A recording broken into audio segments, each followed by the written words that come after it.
Damage reports continue to come in from the Cullman area.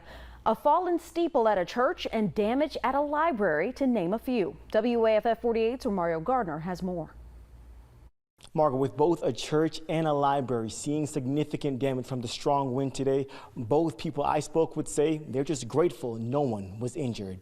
It felt like a fantastical thing that comes out of the sky all of a sudden. Ben Johnson says that's the most accurate way to describe the strong wind that passed through Cullman on Monday, damaging his childhood library. I think what you think of is first your own house, you know, and I was in that, but then you also think of things that are close to you that matter to you, and the library is one that matters to me. The wind blew out the windows at the Cullman County Public Library, knocking over almost 100 books. Glass covered the floor from shattered windows. It hurts your heart, you know, because the books are important to me and to many. Johnson isn't the only one hurting. Well, I was actually kind of frightened, just to be quite honest with you. Pastor Jason Finson says the steeple at his church, Center Grove Baptist, flew off during the thick of the storm around 3 p.m.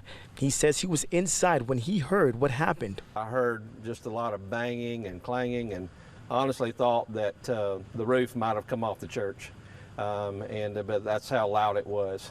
No one was injured at either the library or the church, and Pastor Vincent believes that's the most important takeaway. I'm very thankful. I feel very blessed that all this is fixable.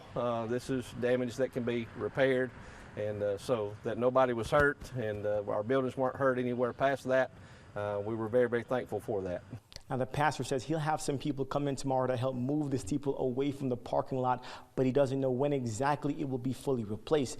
And as for the library, it's unknown at this time when it will be reopened and fixed. Reporting in Cullman, I'm Romario Gardner, 48 News, on your side.